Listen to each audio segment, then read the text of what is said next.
বলে দিয়েছেন আগামী 20 সেপ্টেম্বর রেল টেকা হবে। তো রেল টেকা তো হবে কি, এই রেল টেকার পরে আমাদের আন্দোলন শেষ।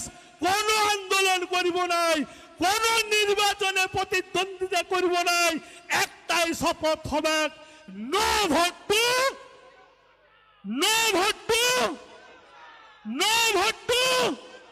গায়ে গায়ে সবাই যাবেন, প্রত্যেকটা বুথে বুথ কর্মী হবেন, প্রত্যেকটা গ্রামে মা কাকিদের মহিলা গ্রুপ আছে, সেই মহিলা গ্রুপের মিটিং করবেন। কেউ বলবে লক্ষ্মীর ভান্ডার দিব নাই, লক্ষ্মীর ভান্ডারটা কোন সরকারের কোন তৃণমূলের পৈতৃক সম্পত্তি নয়।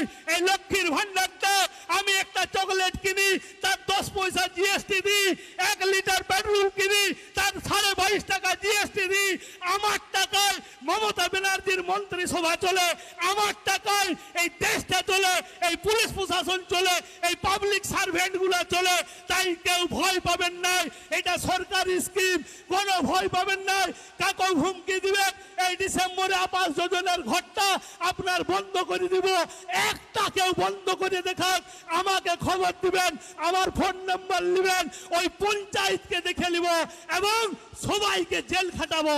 এই বলে সবাইকে আরেকবার গড় নমস্কার জোহার জানিয়ে আমার বক্তব্য এখানে শেষ করছি।